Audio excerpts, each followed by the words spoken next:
Alfonso de Albuquerque stands on the deck of his flagship off the coast of Arabia in 1513. He's the governor of Portuguese India, the most powerful European in Asia, and he's reading a letter he's about to send to King Manuel I of Portugal. The letter contains the most audacious military plan of the 16th century. He proposes to sail a fleet into the Red Sea, land forces at the port of Jeddah, march 70 kilometers inland to Mecca, and during the Hajj pilgrimage, when 1 million Muslims are gathered at the Kaaba, he will destroy Islam's holiest site with gunpowder and artillery. But it gets worse, the letter continues. After destroying the Kaaba, he proposes to continue north to Medina, break into the Prophet Muhammad's tomb, steal his body, and hold it for ransom. The price for returning the Prophet's remains, the complete withdrawal of Muslim forces from the Holy Land, and the surrender of Jerusalem to Christian control. He will effectively take the founder of Islam hostage to force the Muslim world to give up everything they fought for since the Crusades. Albuquerque isn't joking. He's deadly serious. He's already conquered Goa, Malacca, and Hormuz. He's defeated larger Muslim fleets with smaller Portuguese forces. He commands the most advanced naval technology in the world. And he genuinely believes he can sail into the Red Sea, attack the holiest sites of a religion with hundreds of millions of followers, and succeed. The plan is militarily feasible. The ships are ready. The soldiers are willing. All he needs is the king's approval. This isn't alternate history. This isn't speculation. This actually happened. Portuguese commanders in the early 1500s seriously planned to attack Mecca and destroy the Kaaba. They launched multiple expeditions toward the Red Sea. They fought battles within sight of the Arabian coast. And if a few decisions had gone differently, if weather had been more favorable, if timing had aligned, they might have actually done it. This is the story of how Portugal, a tiny kingdom on the edge of Europe, with barely 1 million people, came within striking distance of triggering the largest religious war in human history, and why, ultimately, the Siege of Mecca never happened. Before we dive into the most audacious military plan that almost succeeded, if you enjoy learning about the historical moments where everything could have gone catastrophically wrong, consider hitting that like button and subscribing. And please comment below to let me know where you're listening from. I find it incredible that we're exploring these near-miss apocalypses together across the world. To understand how Portugal ended up planning to attack Mecca, you need to understand the age of exploration, but not the sanitized version taught in schools. The real version, where European expansion was driven by a toxic combination of religious fanaticism, economic desperation, and genuine military brilliance. Portugal in the late 1400s was poor. It was a small kingdom on the western edge of Europe with terrible agricultural land, no significant natural resources, and a population of maybe 1 million people. It was surrounded by Castile, which would become Spain, a much larger and more powerful kingdom that regularly threatened Portuguese independence. Portugal needed wealth and power, and it needed them fast, or it risked being absorbed by its larger neighbor. The problem was that all the traditional routes to wealth were blocked. The overland trade routes to Asia, the source of spices, silk, and other luxury goods, were controlled by Muslim powers. The Mediterranean trade was dominated by Italian city-states like Venice and Genoa. Portugal was shut out of the most profitable commercial networks in the known world. They couldn't compete with established powers using conventional methods, so they decided to circumvent the entire system by sailing around Africa to reach Asia directly. This wasn't just an economic strategy. It was also religious. Portugal was deeply fanatically Catholic. The Portuguese crown and church saw themselves as crusaders, warriors of Christ fighting against Islam. And the fact that Muslim powers controlled the trade routes wasn't just an economic inconvenience, it was a theological offense. Muslim merchants were making money from Christian purchases. Muslim states were enriching themselves through taxes on trade that should rightfully belong to Christians. The world was upside down, and Portugal would fix it. The Portuguese strategy, developed over several decades by Prince Henry the Navigator and his successors, was elegant in its brutality. Send ships down the African coast, establish fortified trading posts, and eventually find a sea route to India. Once in the Indian Ocean, use superior naval technology to dominate trade, drive out Muslim merchants, and redirect all the wealth of the spice trade through Portuguese-controlled channels. It was economic warfare backed by religious zealotry. And it worked. In 1498, Vasco da Gama reached India. It took 4 ships, 2 years, and incredible hardship, but he made it. The voyage itself was an ordeal that killed more than half his crew. Scurvy, dysentery, storms and conflicts with local populations in East Africa all took their toll. But when da Gama's ships finally reached Calicut on the Malabar coast of India, they'd accomplished what European powers had been trying to do for decades. They'd found a sea route to the Spice Islands. And when da Gama returned to Portugal in 1499 with 2 ships and a fraction of his original crew, but with holds full of pepper, cinnamon, and other spices, King Manuel IV, a single successful voyage could generate profits of several thousand%. Spices that cost pennies in India could be sold for gold in Europe. The economics were so favorable that even if half your ship sank and 3/4 of your crew died, you'd still make enormous profits on the surviving cargo. But they'd also found something else, something that would shape Portuguese strategy for decades. The Indian Ocean was dominated by Muslim trading networks. Arab traders had been sailing between the Middle East, India, and Southeast Asia for centuries. Persian merchants controlled much of the shipping in the Persian Gulf. Indian Muslim merchants, particularly the Gujarati traders, dominated commerce along the west coast of India. Everywhere the Portuguese looked, Muslims were wealthy and powerful.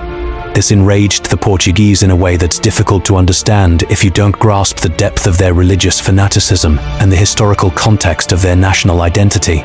Portugal had only recently completed a reconquista, the centuries-long campaign to expel the Moors from Iberia. The last Muslim stronghold in Granada had fallen in 1492, just 6 years before da Gama reached India. The Portuguese had defined their national identity through this struggle against Islam. They saw themselves as crusaders, soldiers of Christ, defenders of Christendom, against the Muslim threat. And now they discover that even on the other side of the world, even in regions they'd thought were untouched by the great religious conflict of the Mediterranean world, Muslims are wealthy, powerful, and controlling the trade that Portugal desperately needs. It felt like a cosmic injustice. They'd sailed halfway around the world to escape Muslim control of trade routes, only to find Muslims already there, already rich, already dominant. So Portugal decided to destroy them, not compete with them on fair terms, not negotiate for market access, destroy them, remove them from the Indian Ocean entirely. The Portuguese strategy wasn't about finding a place in existing trade networks. It was about conquering those networks, eliminating Muslim competitors, and establishing Portuguese monopoly control. This was total economic warfare justified by religious hatred. The policy was formalized in instructions sent to Portuguese commanders by King Manuel I. Muslim ships were to be seized or sunk, not escorted or taxed. Muslim merchants were to be driven out of ports, not allowed to trade alongside Portuguese merchants.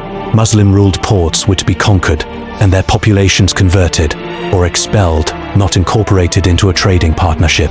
It was a policy of elimination, not coexistence. And this is where we need to understand just how brutal the implementation of this policy was. Portuguese naval forces in the Indian Ocean operated with a level of violence that shocked even other Europeans who weren't known for their gentleness with non-Christian populations. Venetian and Genoese merchants who occasionally encountered Portuguese forces in Asian waters sent letters back to Europe describing Portuguese actions in terms that suggested they'd lost all moral restraint. The specific tactics Portuguese commanders used become important for understanding why attacking Mecca seemed like a logical extension of their existing strategy rather than a radical departure from it. First, they would establish naval bases by conquering fortified ports. These conquests typically involved bombardment by naval artillery that could destroy walls medieval fortifications weren't designed to withstand, followed by assault by Portuguese soldiers supported by Christian converts and local allies willing to work with the invaders in exchange for a share of plunder. Once a port was captured, the pattern was remarkably consistent. All Muslim officials and military commanders were executed immediately, usually by beheading or hanging, with the bodies displayed publicly.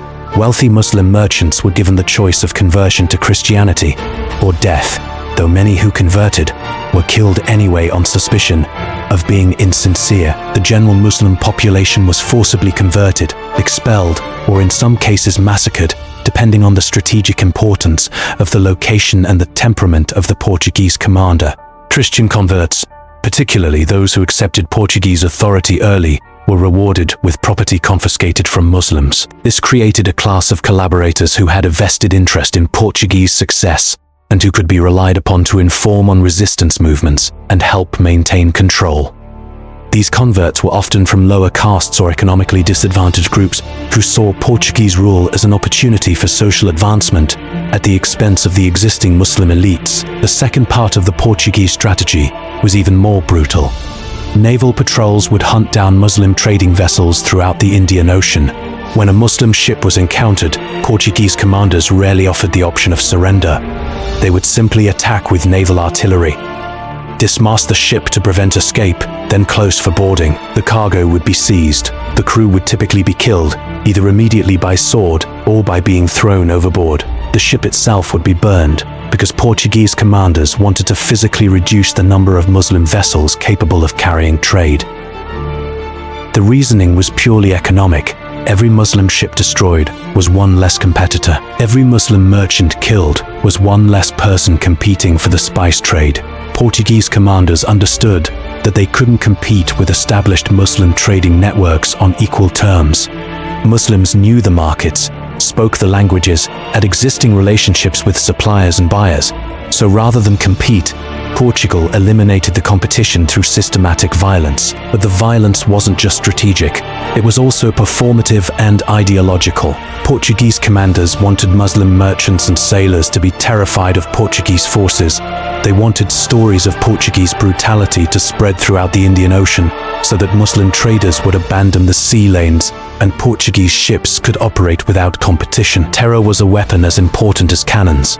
This leads to specific incidents that demonstrate just how far Portuguese commanders were willing to go. The burning of the Miri in 1502, which I mentioned earlier, wasn't unique. It was one incident among many, notable only because some survivors managed to reach shore and their account was recorded by Arab historians. But similar burnings happened repeatedly throughout the early 1500s, and this is where we need to stop and correct a massive misconception about the age of exploration. In popular imagination, European expansion is often depicted as brave explorers discovering new lands and establishing trade relationships. The reality was far more violent. Portuguese expansion in the Indian Ocean was a military conquest backed by technological superiority and justified by religious hatred. The Portuguese had several critical advantages. First, their ships were better. Portuguese carracks and caravels were designed for ocean voyages. They could handle rough seas that would swamp the dhows and junks that dominated Indian Ocean trade. Second, their cannons were better. Portuguese ships carried heavy artillery that could sink enemy vessels from distances where the enemy couldn't effectively return fire. Third, their tactics were more aggressive. Portuguese commanders would attack even when outnumbered because they knew their technological advantages would compensate for numerical inferiority. But most importantly, Portuguese commanders were willing to commit atrocities that shocked even their contemporaries. They would capture Muslim trading vessels and burn the crew alive. They would bombard port cities and slaughter civilians. They would mutilate prisoners and send them back as warnings. This wasn't just military necessity. This was deliberate terror, designed to break the will of their opponents.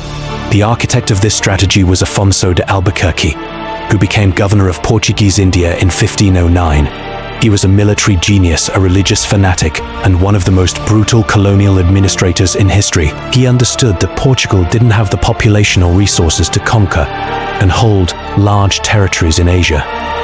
So instead, he focused on controlling strategic choke points, capture the ports that control trade routes, fortify them heavily, use naval power to dominate the sea lanes, force all trade through Portuguese-controlled channels, and tax it heavily. In 1510, Albuquerque conquered Goa on the west coast of India. He didn't just capture it, he massacred the Muslim population. Thousands of men, women, and children were killed in systematic purges.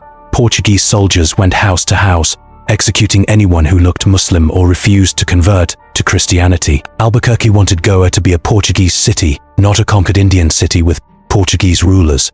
So he eliminated the existing population and replaced them with Portuguese settlers and Christian converts.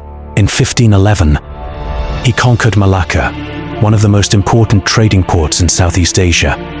Again, the conquest was followed by massacres of Muslim merchants and officials. In 1515, he conquered Hormuz, controlling the entrance to the Persian Gulf. Each conquest followed the same pattern: overwhelming naval firepower, capture of the port, execution of Muslim leadership, installation of Portuguese garrisons, and forced conversion or expulsion of the remaining population. By 1513, Albuquerque controlled a network of fortified ports that gave Portugal dominance over Indian Ocean trade. Muslim merchants who'd controlled trade for centuries were being driven out of business. Muslim sultanates that had ruled coastal regions for generations were paying tribute to Portugal. The wealth of the spice trade was being redirected through Portuguese channels to Lisbon. Portugal, a tiny European kingdom, was becoming rich beyond the dreams of its monarchs. But Albuquerque wasn't satisfied. Military success and economic profit weren't enough. He wanted something more. He wanted to strike at the heart of Islam itself. He wanted to humiliate the Muslim world so completely, so utterly, that they would never recover. And he'd identified the perfect target: Mecca. Mecca wasn't just a city. It was the spiritual center of Islam. Every Muslim on earth prayed facing Mecca 5 times a day. Every Muslim who could afford it was obligated to make the Hajj pilgrimage to Mecca at least once in their lifetime. The Kaaba, a tube-shaped building in the center of Mecca's Grand Mosque, was the holiest site in Islam. Muslims believed it was built by Abraham and was the house of God on earth. Destroying the Kaaba would be the ultimate act of religious warfare, and Albuquerque believed he could do it. He'd studied the geography. Mecca was only 70 kilometers inland from the Red Sea port of Jeddah. That was less than a week's march for a military force. The city wasn't heavily fortified. It didn't have significant military defenses because nobody had ever seriously tried to attack it. It was protected by its remoteness and by the universal agreement that attacking the holiest site of a major religion was unthinkable. But Albuquerque wasn't constrained by normal thinking. He'd already committed atrocities that shocked contemporary observers. Attacking Mecca was just taking his strategy to its logical conclusion.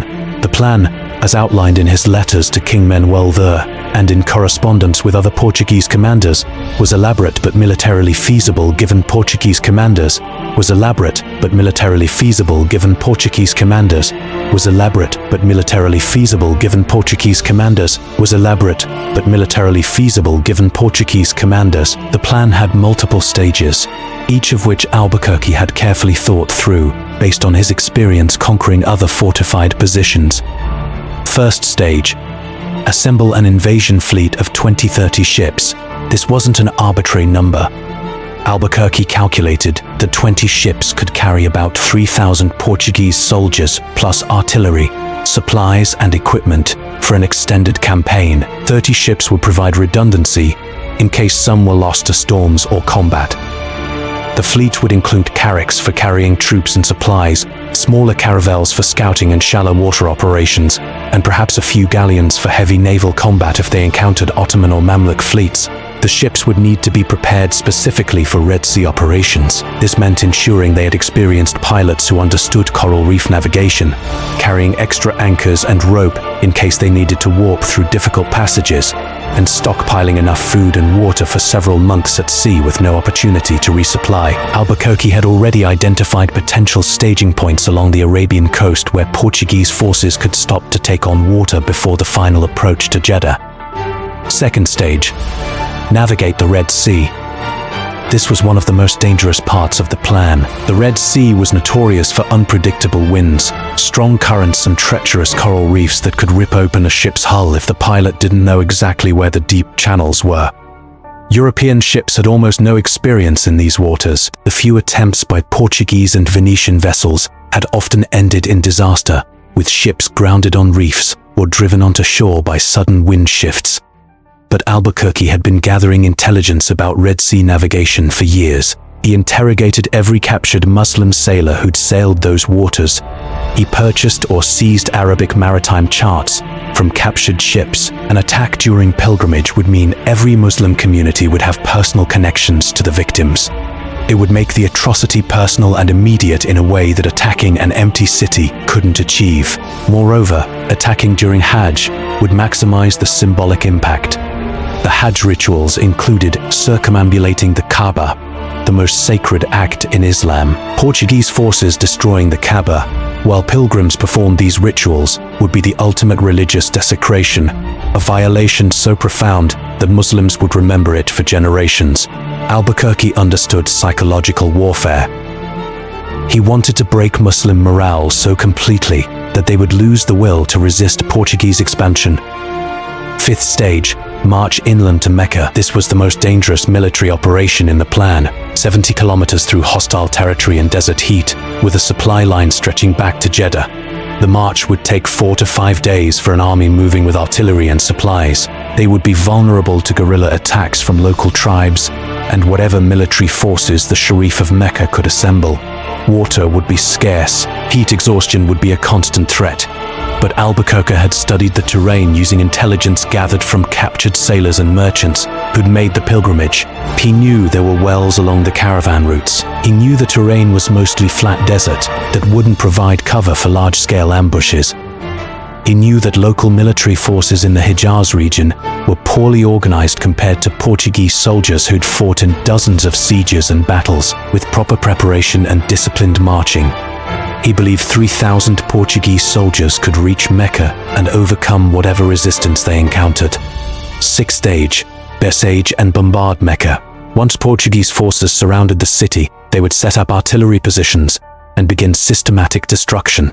Albuquerque planned to target the Grand Mosque first, using heavy cannons to demolish its walls and minarets. The Kaaba itself, being a relatively small stone structure, would be particularly vulnerable to artillery fire.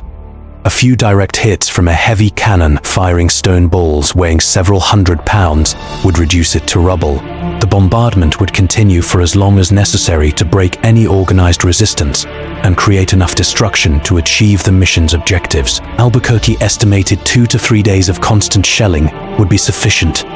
Portuguese soldiers would then assault the city, moving street by street to eliminate any remaining defenders.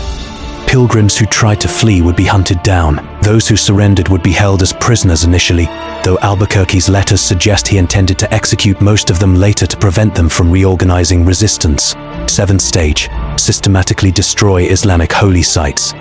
This went beyond just military conquest.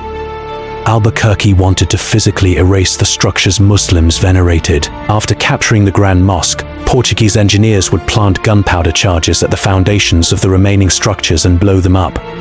The rubble would be scattered. If possible, Portuguese soldiers would dig up the ground where the Kaaba had stood to ensure nothing remained that Muslims could rally around as a rebuilt holy site. This was cultural genocide, deliberately destroying the physical manifestations of Islamic faith.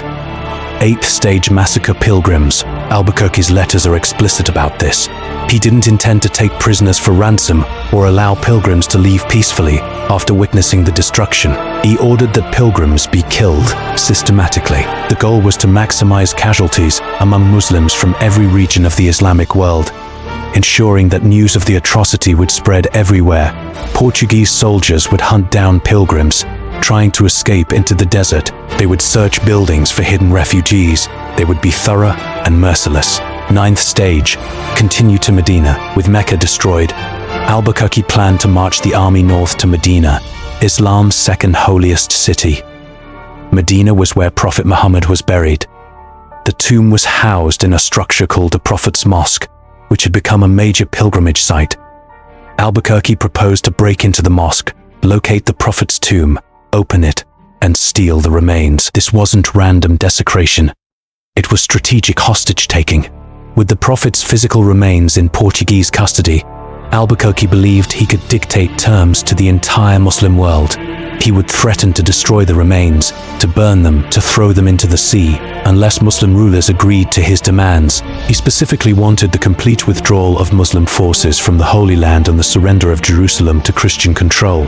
Essentially, he wanted to reverse 3 centuries of Muslim control over territories Christians considered rightfully theirs.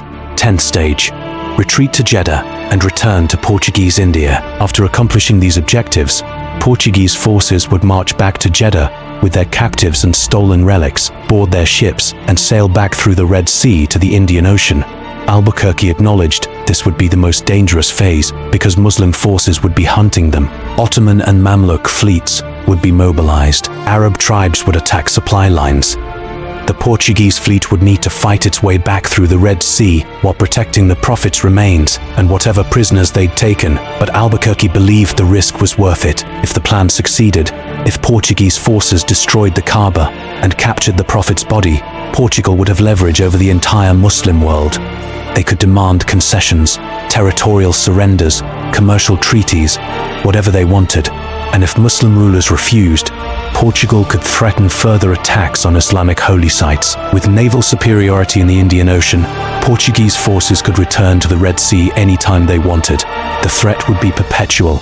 The plan was detailed, carefully thought out, and based on realistic assessments of Portuguese military capabilities and the strategic situation in Arabia. It wasn't fantasy, it was a serious military proposal, developed by one of the most successful commanders in Portuguese history. A man who'd already conquered multiple fortified cities against larger forces. If Albuquerque had received approval from King Manuel, and if circumstances had aligned favorably, the plan might very well have been executed. The first problem Albuquerque faced was the Red Sea itself. The Red Sea is one of the most difficult bodies of water to navigate in the world. It's long and narrow, stretching about 1,200 miles from the Bab el-Mandeb Strait in the strait in the south to the Gulf of Suez in the north. The winds are unpredictable. The currents are treacherous, and most dangerously, the sea is full of coral reefs that can tear open a ship's hull if the navigator doesn't know exactly where they are. European ships had never sailed the Red Sea in any numbers. The Ottoman Empire and Mamluk Egypt controlled the northern end. Various Arab sheiks controlled the coasts. The entire region was hostile to Christian presence. Any Portuguese fleet entering the Red Sea would be sailing into unknown waters with no reliable maps, the knowledge of safe anchorages, and no possibility of resupply if things went wrong. It was extraordinarily risky even by the standards of Portuguese exploration, but Albuquerque was convinced it was possible.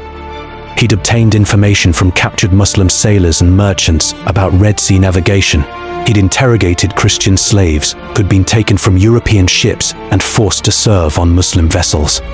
He'd studied Arabic maritime charts. He believed he had enough intelligence to attempt the voyage, and in 1513, he began preparing a fleet for a reconnaissance expedition toward the Red Sea. The expedition was commanded by one of Albuquerque's most trusted officers and consisted of several ships with orders to explore the southern Red Sea, map the coastline, identify potential landing sites for a larger invasion force, and if possible, capture Jeddah, or at least assess its defenses.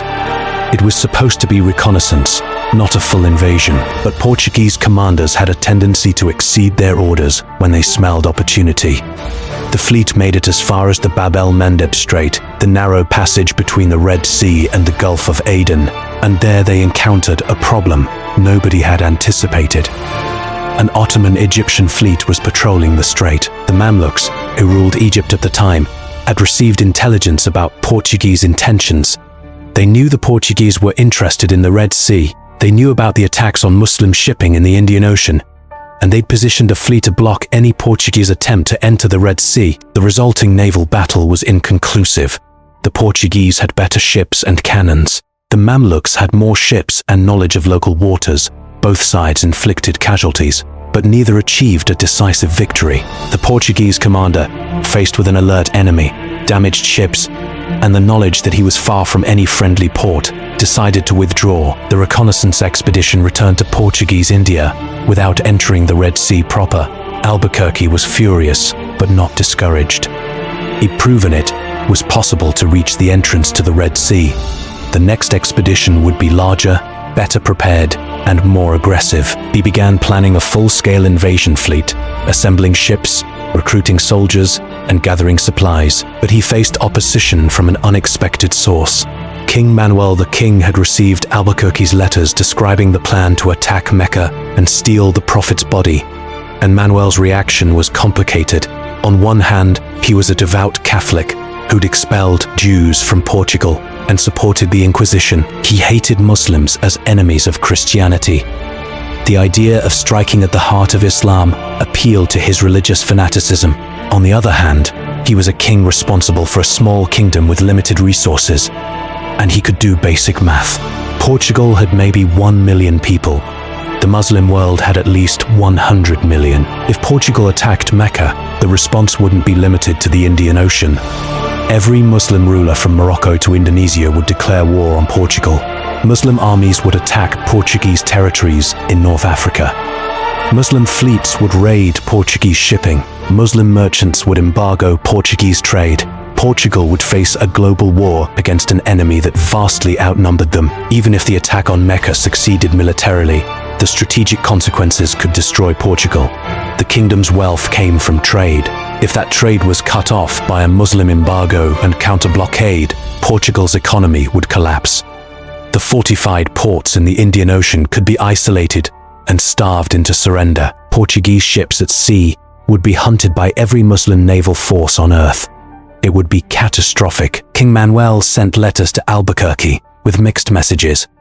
He praised Albuquerque's zeal and ambition. He acknowledged the religious merit of attacking Islam's holiest sites.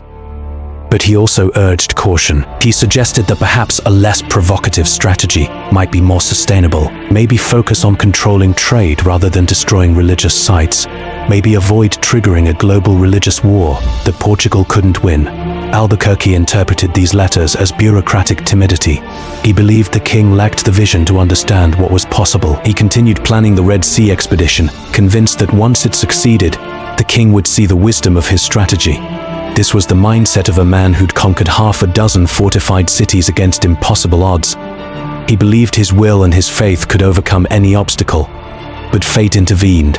In December 1515, Afonso de Albuquerque died from illness in Goa.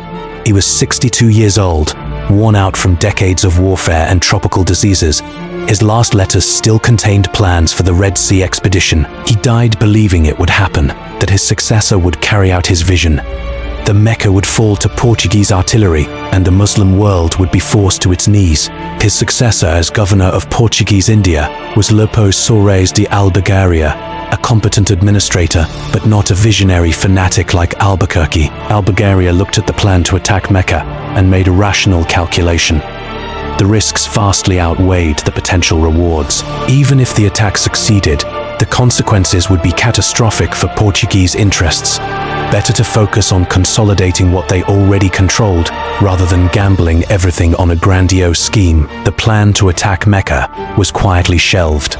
The ships that had been prepared were redirected to other missions. The soldiers who'd volunteered for the expedition were assigned to garrison duty in existing Portuguese forts. The Red Sea expeditions continued in limited form, mostly reconnaissance and occasional raids on small ports, but nothing approaching the full-scale invasion. Small ports, but nothing approaching the full-scale invasion. But the story doesn't end there. Because while the Portuguese ultimately didn't attack Mecca, they continued to operate in the Red Sea region for decades, and some of their actions came dangerously close to triggering the religious war that King Manuel feared. In 1517, just 2 years after Albuquerque's death, a Portuguese fleet did enter the Red Sea. It was commanded by Lopo Soares de Albergaria himself, who'd apparently overcome his initial caution. The fleet consisted of about 20 ships carrying artillery and several thousand soldiers. The stated objective was to explore commercial opportunities and establish a Portuguese presence in the region. The unstated objective was probably to assess whether Albuquerque's plan was still feasible. The fleet sailed up the Red Sea, mapping the coastline, identifying anchorages, and occasionally raiding small coastal settlements. They got as far north as the port of Jeddah, within striking distance of Mecca. Portuguese commanders landed soldiers on the coast within sight of Jeddah's fortifications. They could see the city. They could see the roads leading inland toward Mecca. They were closer to attacking Islam's holiest site than any Christian army had been since the time of Muhammad. And then they encountered another problem. The Ottomans. By 1517, the Ottoman Empire had conquered Mamluk Egypt and taken control of the Red Sea coast. Unlike the Mamluks, who'd been weakened by internal conflicts and economic problems, the Ottomans were at the height of their power. Sultan Selim the Fayyid had just defeated the Safavid Persians and annexed Egypt. The Ottoman Empire now stretched from the Balkans to the Indian Ocean, and they took the Portuguese presence in the Red Sea very seriously. Ottoman intelligence networks had informed Sultan Selim about Portuguese activities in the Indian Ocean, They knew about the attacks on Muslim shipping. They knew about the conquests of Goa, Malacca, and Hormuz. They knew about Albuquerque's letters proposing to attack Mecca, and they knew that Portuguese ships were now sailing in the Red Sea, approaching the holy cities. This was unacceptable. Selim ordered the construction of a Red Sea fleet, specifically to counter the Portuguese threat. Egyptian shipyards that had been neglected under the Mamluks were reactivated. Timber was imported from Anatolia. Cannons were cast in Ottoman foundries. Experienced naval officers were transferred from the Mediterranean fleet. Within months, the Ottomans had assembled a fleet of galleys specifically designed to operate in the Red Sea and drive out the Portuguese. The resulting naval battles in 1517 and 1518 were some of the most intense of the early modern period. Portuguese carracks with heavy artillery faced Ottoman galleys with skilled crews and local knowledge. The battles were fought in coral reef-infested waters where neither side could maneuver freely. Casualties were heavy on both sides.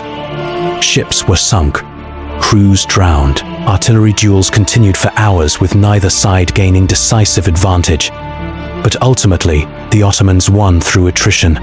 They had the ability to build more ships in Egyptian shipyards. They had larger reserves of manpower. They could resupply their fleets from ports along the Red Sea coast. The Portuguese, operating thousands of miles from their nearest base, couldn't sustain long-term naval operations in the Red Sea. After several battles that cost them ships and men they couldn't afford to lose, the Portuguese fleet withdrew from the Red Sea. Portuguese commanders tried several more times to establish a permanent presence in the Red Sea over the next few decades. Small squadrons would sail up from the Indian Ocean, raid coastal settlements, fight running battles with Ottoman galleys, and then withdraw when supplies ran low or casualties mounted. But they never again came as close to threatening Mecca as they did in 1517 when Portuguese soldiers landed within sight of Jeddah. The strategic situation had changed. In the early 1500s, when Albuquerque was planning his expeditions, the Red Sea region was defended by the declining Mamluk Sultanate. By the 1520s, it was defended by the Ottoman Empire at the peak of its power. The window of opportunity, if it had ever existed, had closed. The Portuguese could dominate the wider Indian Ocean, but they couldn't penetrate the Red Sea in force. Mecca was safe, or was it? Because there's another chapter to this story that's even more disturbing than Albuquerque's plans. In the 1530s and 1540s, Portuguese commanders in the Indian Ocean received letters from Christian allies in Ethiopia. The letters proposed a joint Christian-Portuguese invasion of the Arabian Peninsula. Ethiopia would attack from the east, across the Red Sea. Portugal would attack from the south, through the Indian Ocean. They would coordinate their assaults on Jeddah and Mecca, divide the spoils, and together destroy Islam's holiest sites. These weren't just fantasy proposals. The Ethiopian Empire, also known as Abyssinia, was a Christian kingdom that had survived surrounded by Muslim powers for centuries. The Ethiopians had their own grievances against their Muslim neighbors. Wars had been fought. Territories had been lost and regained. The Ethiopians saw Portugal as a potential ally in their ongoing conflicts, and they knew that Portuguese commanders had religious motives that might align with the Ethiopian interests. Portuguese commanders in India took these proposals seriously enough to send diplomatic missions to Ethiopia. Portuguese envoys traveled to the Ethiopian court. They met with the Ethiopian emperor. They discussed military plans. They identified potential landing sites on the Arabian coast. They talked about coordinating attacks and sharing intelligence. It was real diplomatic and military planning, not just wishful thinking, but again, nothing came of it. The logistics were overwhelming. Ethiopia couldn't project naval power across the Red Sea in sufficient strength to support a major invasion. Portugal couldn't coordinate with an ally thousands of miles away with no reliable means of communication, and both sides ultimately concluded that attacking Mecca would provoke a response from the entire Muslim world that neither Ethiopia nor Portugal could survive. So the siege of Mecca never happened, but not because it was impossible. It almost happened, several times. Portuguese commanders came close enough to see Jeddah's walls. They mapped the route to Mecca. They knew the distances, the terrain, the likely defenses. They had the ships and the artillery and the soldiers willing to attempt it. What stopped them wasn't military impossibility. It was strategic calculation. and ultimately the realization that even if they succeeded militarily, they would lose strategically. And this is where the story takes its dark turn, because while Portugal ultimately didn't attack Mecca, their actions in the Indian Ocean continued to be catastrophic for Muslim populations. The Portuguese policy of destroying Muslim shipping, burning Muslim trading vessels, and executing Muslim sailors didn't stop. It intensified. For decades, Portuguese naval forces committed what we would now call crimes against humanity on a routine basis. One of the most horrific incidents occurred in 1502, even before Albuquerque became governor. Portuguese commander Vasco da Gama, the same explorer who'd found the route to India, captured a Muslim pilgrim ship returning from Mecca. The ship was called the Miri, and it carried about 400 men, women, and children, including wealthy merchants and their families. Da Gama demanded they surrender their cargo. They complied. Then, he demanded ransom for the passengers. They offered to pay. Then he changed his mind and decided to burn the ship with everyone on board. The passengers begged for mercy. They offered more money. They offered to convert to Christianity. They showed him their children and pleaded for their lives. Da Gama ordered the ship set on fire anyway. Portuguese sailors blocked the exits, so nobody could escape. 400 people burned alive, while Da Gama's crew watched. The screaming lasted for hours. Survivors who managed to jump into the ocean were shot with crossbows or left to drown. Only a handful survived to tell the story. This wasn't an isolated incident. It was standard Portuguese policy. Muslim ships were routinely captured and burned with their crews and passengers. The Portuguese didn't discriminate between military targets and civilians. Everyone was an enemy. Everyone deserved death. This was religious warfare taken to its most extreme conclusion. Another incident occurred in 1509 at the Battle of Dio. Portuguese forces defeated a combined Muslim fleet that included Egyptian, Gujarati, and Ottoman ships. After the battle, Portuguese commanders executed all prisoners, throwing them overboard with weights tied to their feet. Hundreds of men drowned. The Portuguese commander, Francisco de Almeida, justified this by claiming that Muslims didn't deserve quarter because they were enemies of Christ. Nobody in the Portuguese command structure questioned this logic. These atrocities created immense hatred toward Portugal throughout the Muslim world. Portuguese sailors captured by Muslims could expect no mercy because they'd shown none. Torture and execution of Portuguese prisoners became standard practice. It was a cycle of violence that escalated with each incident, and it could have gotten much worse if Portugal had actually attacked Mecca. Because here's what would have happened if Albuquerque's plan had succeeded, and we need to think through this scenario in detail, because it helps us understand why King Manuel ultimately rejected it, despite his religious fanaticism.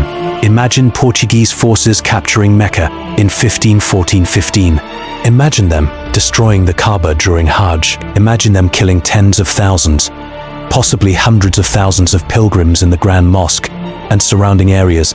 Imagine them continuing to Medina and desecrating the Prophet's tomb. The response would have been immediate, overwhelming, and sustained across decades. Every Muslim ruler from Morocco to Indonesia would have declared total war on Portugal within weeks of receiving news of the attack. This wouldn't be symbolic declarations. This would be full military mobilization, with the explicit goal of destroying Portuguese power completely. The Sultan of Morocco, who controlled territories bordering Portuguese North African holdings, would have immediately invaded. Portuguese fortresses in Tangier, Ceuta, and other North African ports would have been besieged by Moroccan forces with popular support that would have made resistance nearly impossible. The Ottoman Empire, at this point still consolidating control over Egypt and the Eastern Mediterranean, would have redirected massive resources from its European campaigns to focus exclusively on destroying Portuguese power in the Indian Ocean. Sultan Selim I, who'd just conquered Egypt and was planning campaigns against Hungary and Persia, would have made the destruction of Portugal his primary strategic objective. The Ottoman treasury would have funded a massive naval buildup in the Red Sea and Persian Gulf. Ottoman shipyards in Egypt, Syria, and Basra would have worked at maximum capacity to build war galleys specifically designed to hunt Portuguese ships. The Safavid Persians, usually bitter enemies of the Ottomans due to religious differences between Sunni and Shia Islam, would have put aside their conflicts to focus on a common Christian enemy. Persian forces would have attacked Portuguese positions in the Persian Gulf. The fortress at Hormuz, which controlled a strategic strait connecting the Persian Gulf to the Indian Ocean, would have faced sustained siege from Persian armies, supported by Persian naval forces. Without the ability to supply or reinforce Hormuz, Portuguese control of this critical choke point would have collapsed. In India, every Muslim sultanate from Gujarat to Bengal would have mobilized their forces against Portuguese holdings. The Sultanate of Gujarat, one of the wealthiest and most powerful Muslim states in India, would have laid siege to Portuguese Goa with overwhelming force. Gujarati forces had already attempted to retake Goa several times since its capture in 1510, but they'd been disunited and Portuguese defenses had held. After an attack on Mecca, Gujarati Muslim rulers would have had popular support and religious justification for total war. The siege of Goa would have become a religious crusade, with volunteers from across the Muslim world joining the assault. The Sultanate of Bijapur, the Bahmani Sultanate, and other regional Muslim powers in southern and central India would have coordinated attacks on Portuguese supply lines and isolated forts. Portuguese forces, which had maintained control through a combination of superior naval technology and exploiting divisions between Indian rulers, would have faced united opposition. Every port where Portuguese merchants operated would have expelled them. Every alliance with local rulers would have collapsed. Portuguese traders would have been arrested or executed throughout Asia. In Southeast Asia, the Sultan of Malacca, who'd been displaced when Albuquerque conquered the city in 1511, would have returned with massive military support from other Muslim states in the region. The Sultan of Aceh, one of the most powerful Muslim rulers in maritime Southeast Asia, would have provided naval forces and soldiers. Combined Muslim fleets from across the Indonesian archipelago would have converged on Portuguese Malacca, besieging it by land and sea. Cut off from resupply and facing overwhelming enemy forces, the Portuguese garrison in Malacca would have eventually fallen. But the military response would have been just one dimension of the catastrophe facing Portugal. The economic consequences would have been equally devastating. Muslim merchants throughout Asia would have implemented a total embargo on trade with Portuguese-controlled ports. No Muslim merchant would sell goods to Portuguese traders. No Muslim shipowner would transport goods for Portuguese companies. No Muslim banker would finance Portuguese commercial ventures. The entire Asian trading system that Portugal depended on for its wealth would have shut them out completely. This matters because Portuguese control of the spice trade was never total. Portuguese forces controlled some key ports and could extract tribute from some trade routes, but they never monopolized Asian commerce. Most spices, silk, and other valuable goods still moved through networks Portuguese didn't control. Muslim merchants could simply redirect trade away from Portuguese-controlled channels, selling to Ottoman, Persian, and other non-Portuguese buyers.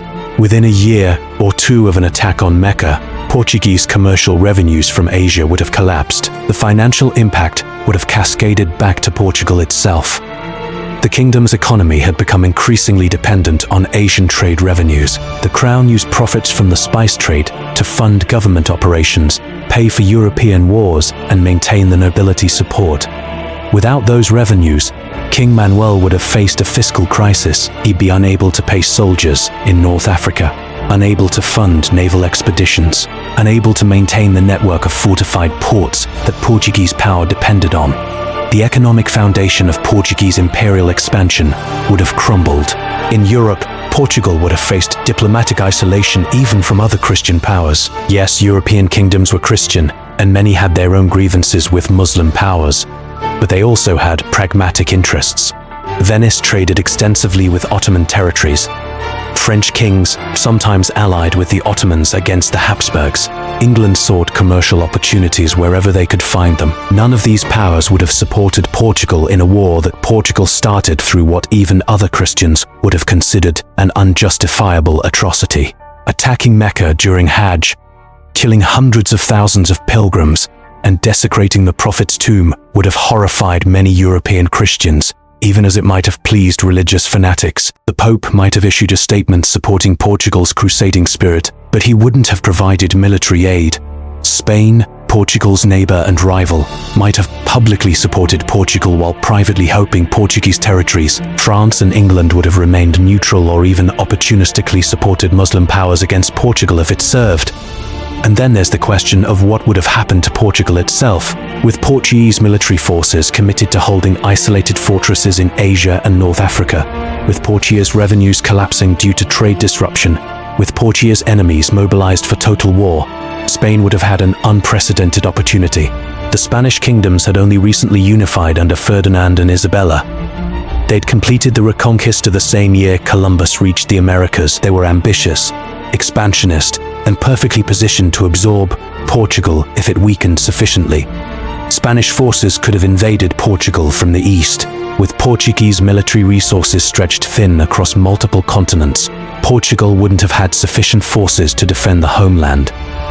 Spanish armies could have occupied Lisbon within weeks. King Manuel might have fled to Portuguese holdings in Brazil or the Atlantic islands, becoming a king in exile, ruling over a scattered colonial empire with no metropolitan base. Or he might have been captured and forced to accept Spanish rule in exchange for his life. Portugal could literally have ceased to exist as an independent kingdom within 5 to 10 years of attacking Mecca. The entire Portuguese colonial empire, already under overwhelming military pressure from Muslim forces, would have fragmented. Some forts might have held out for a while, but cut off from support and facing determined sieges, they would have eventually surrendered or been overrun. Portuguese soldiers and settlers would have been killed or enslaved. Portuguese colonial power would have been erased from Asia. King Manuel I and his advisors understood this. That's why they ultimately rejected Albuquerque's plan. Despite their religious fanaticism, they could do math. They could see that short-term religious satisfaction would lead to long-term national suicide. Albuquerque, brilliant as he was militarily, couldn't see past his religious zealotry. He genuinely believed that God would ensure Portuguese victory regardless of the odds. He believed faith could overcome material reality. He was wrong. But the fact that we're discussing what might have happened if Portugal attacked Mecca means we need to confront the reality that it very nearly did happen. This wasn't a fantasy. This wasn't alternative history. This was a real military plan, developed by experienced commanders, supported by significant resources, which came within literally miles of execution. Portuguese soldiers landed on the Arabian coast within sight of Jeddah. They had maps showing the route to Mecca. They had artillery capable of demolishing the Kaaba. They had the will to carry out the plan. All that stopped them was strategic calculation and the presence of Ottoman naval forces. And this is why we don't make movies about the Portuguese in the Indian Ocean. The story is too dark, too morally indefensible, too uncomfortable for modern audiences. Yes, Portuguese explorers were brave and skilled sailors who accomplished remarkable feats of navigation and shipbuilding. Yes, they established a global trading network that connected continents. Yes, they laid the foundations for the globalized economy we live in today. But they also committed atrocities on a scale that's difficult to comprehend. They burned ships full of pilgrims. They planned to destroy one of the world's holiest religious sites during a pilgrimage when millions of innocent people would be present. And they did all of this while claiming to act in the name of God and Christian civilization. The Portuguese experience in the Indian Ocean shows what happens when religious fanaticism combines with technological superiority and economic desperation. It creates a mindset where anything becomes justifiable. Burning civilians alive becomes acceptable because they're enemies of your religion. Planning to destroy holy sites becomes reasonable military strategy because it might give you leverage. Genocide becomes policy because it's economically advantageous. Albuquerque wasn't an aberration. He wasn't a rogue commander operating outside normal Portuguese policy. He was the architect of Portuguese strategy in Asia. His tactics were approved by the king and the church. His atrocities were celebrated in Lisbon as victories for Christianity. His plan to attack Mecca was seriously considered at the highest levels of Portuguese government. He represented mainstream Portuguese thinking in the early 1500s, and yet, history remembers him as a great explorer and empire builder. This selective memory itself is worth examining in detail because it reveals how colonial powers have constructed narratives that erase or minimize atrocities while celebrating territorial conquest and economic exploratives. There are statues of Albuquerque in Lisbon, prominent monuments in public squares where Portuguese people walk past them daily without thinking about what Albuquerque actually did. Streets are named after him throughout Portugal and former Portuguese colonies. Schools teach Portuguese children about Albuquerque as a hero who expanded Portuguese power across Asia. The standard Portuguese historical narrative presents Albuquerque as a brilliant military strategist who secured Portuguese dominance in the Indian Ocean through superior tactics and bold decision-making. His conquests of Goa, Malacca, and Hormuz are taught as great achievements. His establishment of the Estado de India, the network of Portuguese forts and trading posts stretching from East Africa to Japan, is presented as evidence of Portuguese maritime prowess and civilizational superiority. Textbooks emphasize his intelligence, his courage, and his unwavering service to the Portuguese crown and Catholic Church. The atrocities are mentioned, if at all, as unfortunate excesses typical of the time period. The massacres in Goa are described as harsh measures necessary to establish Portuguese control. The plan to attack Mecca is either omitted entirely or mentioned briefly as an ambitious proposal that was never executed, without detailing what execution would have meant. The systematic religious cleansing, the torture of prisoners, the burning of civilians, all of this is sanitized or ignored. This selective memory isn't unique to Portugal. Every European colonial power has done the same with their own brutal colonizers. The British celebrate Cecil Rhodes while minimizing his role in South African apartheid and exploitation. The French commemorate Jules Ferry while downplaying his advocacy for the ruthless suppression of colonial populations. The Belgians took decades to even begin critically examining King Leopold II's genocidal rule in the Congo. The Dutch teach children about Jan Pieter Zoon Koen as a founding father of Dutch colonial success, while barely mentioning the massacres he ordered in Indonesia. But the Portuguese case is particularly striking because Portuguese colonial rule lasted longer than that of most other European powers. Portugal didn't lose most of its colonies until the 1970s, 5 centuries after Albuquerque. This means Portuguese national identity remained tied to colonial empire longer than British or French identity did. When Britain granted independence to India in 1947, it marked the beginning of the end of British colonialism. When France granted independence to Algeria in 1962, it signaled the collapse of French colonialism. But Portugal fought colonial wars in Africa until 1974, defending Portuguese rule in Angola, Mozambique, and Guinea-Bissau against independence movements. Portuguese dictator António de Oliveira Salazar, who ruled from 1932 to 1968, based his regime's legitimacy partly on maintaining the Portuguese Empire. He called the colonies overseas provinces and insisted they were integral parts of Portugal, not separate territories. This required constructing a historical narrative where Portuguese colonialism was fundamentally different from, and morally superior to, other forms of European colonialism. Salazar's regime promoted the idea of Lusotropicalism, a theory that Portuguese colonizers were uniquely humane because they mixed with local populations and supposedly didn't practice racial discrimination. This theory was propaganda, contradicted by the reality of Portuguese colonial rule, but it became embedded in Portuguese national consciousness. To maintain this myth of benevolent colonialism, the regime had to minimize or erase evidence of Portuguese brutality. School textbooks were carefully curated. Historical monuments celebrated only the positive aspects of expansion. Albuquerque's letters proposing to attack Mecca were kept in archives where few people would read them. The massacres in Goa were presented as military necessities, not war crimes. The burning of pilgrim ships was either not mentioned or justified as legitimate warfare against an enemy faith. Even after the 1974 Carnation Revolution ended the Salazar dictatorship and Portugal granted independence to its African colonies, this selective historical memory persisted. Democratic Portugal struggled to critically examine its colonial past. Public debates about colonialism often became defensive, with some Portuguese people arguing that Portuguese colonialism had been less brutal than British or French colonialism, or that Portugal had brought civilization and Christianity to African and Asian peoples who supposedly benefited from Portuguese rule. This defensiveness is understandable in some ways. Portuguese people didn't personally participate in colonial atrocities. Most Portuguese people throughout history were poor and had no role in colonial policy. The wealth from colonies enriched the crown, the church, and merchant elites, not ordinary Portuguese farmers or urban workers. So when contemporary Portuguese people are confronted with the brutality of their ancestors' actions in Asia and Africa, they often respond with, That wasn't us, or we weren't responsible for what elites decided centuries ago. These responses are partially valid. Contemporary Portuguese people aren't personally responsible for Albuquerque's actions in 1513, but they do benefit from historical narratives that celebrate Portuguese empire building.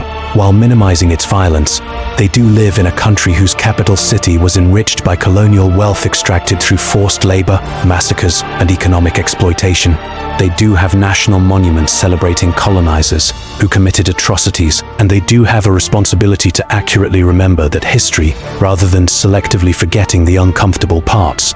Some Portuguese historians and intellectuals have tried to promote more critical examination of colonial history. Academic works published since the 1970s have documented Portuguese atrocities in Asia and Africa in detail. Scholars have translated and analyzed Albuquerque's letters, including his proposals to attack Mecca. Journalists have investigated Portuguese colonial wars in Africa and the regime's use of torture against independence movements. These efforts have created a more complete historical record, but this critical scholarship hasn't fully penetrated Portuguese popular consciousness. Most Portuguese people still learn a sanitized version of colonial history in school. The statues of Albuquerque remain in place. Streets keep their colonial names. Public discourse about colonialism often emphasizes Portuguese suffering during decolonization, the loss of empire, and the economic difficulties that followed, rather than the suffering Portuguese colonialism inflicted on millions of people over 5 centuries. This matters because selective historical memory enables contemporary injustice.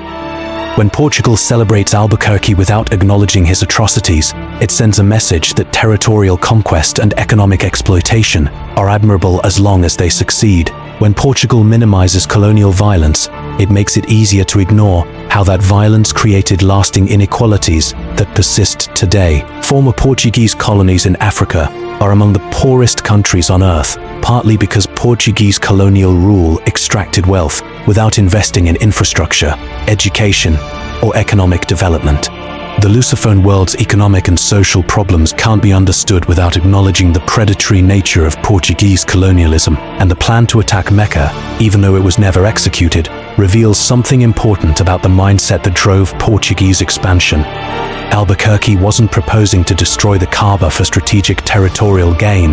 Mecca wasn't a commercial hub that would give Portugal control over trade routes. It wasn't a military target that would weaken enemy forces. It was purely symbolic, purely about inflicting maximum psychological harm on Muslims as a religious community.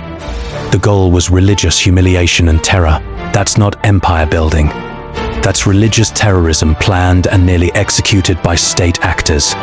If Muslim extremists today propose to attack the Vatican, capture St. Peter's Basilica, destroy the church, and steal the supposed bones of St. Peter to hold for ransom, we would immediately recognize this as terrorism.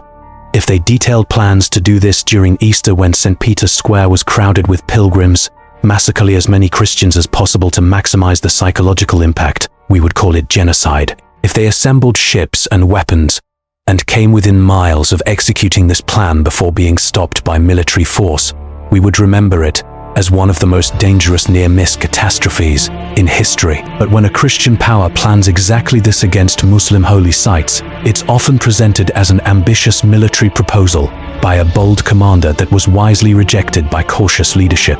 The double standard is obvious. The unwillingness to call Albuquerque's plan what it actually was, a planned religious genocide that came terrifyingly close to execution, reflects ongoing bias in how European colonial history is remembered and taught.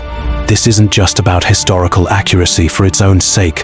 This matters because ideas don't die. The religious supremacist thinking that motivated Albuquerque, the belief that one religion justifies any level of violence against another, the conviction that technological superiority grants moral license to commit atrocities, these ideas persist in different forms. When contemporary conflicts involve religious dimensions, when powerful states attack weaker ones while claiming civilizational superiority, when atrocities are justified through othering and dehumanization, we're seeing echoes of the same patterns that drove Portuguese expansion in the Indian Ocean. Understanding that the Portuguese plan to attack Mecca was serious, detailed, and nearly executed helps us recognize that religious terrorism by state actors isn't just a contemporary phenomenon. It has a long history.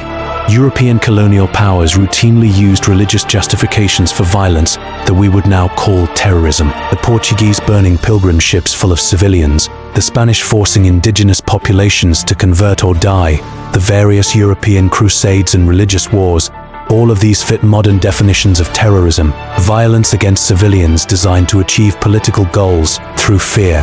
Recognizing this doesn't mean contemporary terrorism is justified, or that all religions are equally violent. It means acknowledging that the capacity for religious violence exists across religions and across time periods. Christians, Muslims, Hindus, Buddhists, followers of every major religion have at various times committed atrocities justified by religious supremacism. The Portuguese in the Indian Ocean demonstrate that Christians are fully capable of planning and attempting religiously motivated genocide when circumstances enable it. This historical honesty is necessary for preventing future atrocities. If we teach selective history that celebrates empire builders like Albuquerque while minimizing their brutality, we normalize conquest and violence. If we present colonial expansion as a heroic adventure rather than a process built on systematic exploitation and massacre, we make it easier for contemporary powers to repeat similar patterns. If we can't honestly examine our own civilization's capacity for religiously motivated violence, we'll be blind to warning signs when similar patterns emerge in contemporary conflicts. But the Portuguese plan to attack Mecca is particularly revealing because it strips away the fig leaf of civilizing mission that usually covers colonial violence. There's no way to frame attacking the Kaaba during Hajj as anything other than religious terrorism on a massive scale. There's no economic justification sophisticated enough to make sense of destroying Islam's holiest site. It's pure religious hatred weaponized through military superiority. The fact that it didn't happen is due to luck, strategic calculation, and Ottoman military resistance, not because Portuguese leadership had a moral awakening, not because they realized attacking religious sites was wrong, not because they developed respect for Muslim civilization. They simply concluded the consequences would be too severe. If the strategic calculation had been different, if King Manuel had been more of a fanatic and less of a pragmatist, if the Ottomans had been weaker or more distracted by other conflicts, the attack might have proceeded, and the world would have been unrecognizably different, not necessarily better or worse in the long run. Because historical counterfactuals are notoriously unpredictable, but definitely different. The Muslim world's relationship with Christianity would have been even more poisoned than it already was. The Portuguese colonial empire would have collapsed decades earlier. The balance of power in the Indian Ocean would have shifted. The age of European colonial expansion might have taken a different trajectory. Or perhaps not. Perhaps even if Portugal had been destroyed, other European powers would have filled the vacuum. The Spanish, the Dutch, the English, they all eventually followed Portugal into the Indian Ocean. They all committed similar atrocities. They all combined religious supremacy with technological advantage to dominate and exploit. Maybe Portuguese failure would have just meant Spanish or Dutch success, using similar methods. But we can't know because the Siege of Mecca never happened. It remained a plan, a possibility, a near-miss catastrophe that came terrifyingly close to triggering a religious war that would have made the Crusades look like minor skirmishes. And perhaps that's the real lesson. History is full of moments where everything could have gone catastrophically wrong but didn't. Not because humanity learned wisdom or developed morality, but because practical considerations and luck intervened at the last moment. The Portuguese didn't attack Mecca because the benefits didn't outweigh Mecca, because the benefits didn't outweigh ever through. That's the reason. Not morality, not respect for religious sites, not recognition of Muslim humanity, just cold calculation that the strategic consequences would be too severe. If that calculation had been different, if the circumstances had aligned differently, then we'd be living in a world where one of Islam's holiest sites had been destroyed by Christian invaders in the 16th century, and the reverberations of that event would still be echoing today. So remember the siege of Mecca that never happened. Remember Afonso de Albuquerque, who planned to destroy the Kaaba and steal the Prophet's body. Remember the Portuguese soldiers who landed within sight of Jeddah, close enough to strike but ultimately turning back. Remember the Ethiopia proposals for joint invasion. Remember the Ottoman fleet that blocked Portuguese expansion into the Red Sea. Remember all the contingencies and decisions that prevented this catastrophe. Remember the atrocities that did happen, the ships burned, the civilians massacred, the religious cleansing the Portuguese commanders committed throughout the Indian Ocean. as part of their broader strategy, of which attacking Mecca was just the logical endpoint, because understanding how close we came to historical disaster helps us recognize that peace and coexistence aren't natural states. They're achievements that require constant work and constant choice. The Portuguese had the military capability to attack Mecca. They had commanders willing to plan and execute the attack. They had soldiers ready to carry it out. They had the ships, the weapons, the intelligence, the opportunity. They chose not to attack primarily for pragmatic reasons, calculating that the consequences would be catastrophic for Portuguese interests. That's not inspiring. It's not uplifting. It doesn't give us faith in human goodness or moral progress. But it's honest, and honesty about history, even uncomfortable history, is essential. The Portuguese experience in the Indian Ocean reveals patterns that repeat throughout colonial history and into contemporary times. Technological superiority creates opportunities for exploitation and violence. Religious or ideological supremacism provides justification for atrocities. Economic desperation motivates decisions that rational strategic thinking should prevent. These patterns don't belong to one culture or one time period. They're recurring human failures that show up across civilizations. The specific form changes. Today's technologies and ideologies differ from 16th century galleons and Catholic crusading fervor. But the underlying dynamic remains. Powerful states with technological advantages still exploit weaker populations. Religious and ideological extremism still justifies violence against civilians. Economic interests still override moral concerns. Understanding that the Portuguese nearly attacked Mecca 500 years ago helps us recognize similar patterns in contemporary conflicts, where powerful actors contemplate actions whose immediate benefits blind them to catastrophic long-term consequences. The counterfactual exercise matters. What would have happened if Portugal attacked Mecca? The conclusion that it would have triggered Portugal's destruction isn't speculation. It's based on understanding the strategic situation in the early 1500s, the relative power of Muslim states, the economics of Portuguese Empire, and the limits of Portuguese military capability. King Manuel understood this. His advisors understood this. That's why they rejected Albuquerque's plan, despite their religious fanaticism. They could do math. They could see that religious satisfaction would lead to national suicide, but Albuquerque couldn't see it, or more accurately, he chose not to see it because his religious conviction told him God would ensure Portuguese victory regardless of material circumstances. This is the danger of religious zealotry. It creates blindness to reality. It makes rational strategic calculation impossible because faith becomes a substitute for analysis. Albuquerque was brilliant in many ways. His military tactics were innovative. His strategic understanding of how to establish colonial control through fortified ports was sophisticated, but his religious fanaticism prevented him from recognizing the limits of Portuguese power. This matters because similar patterns continue today.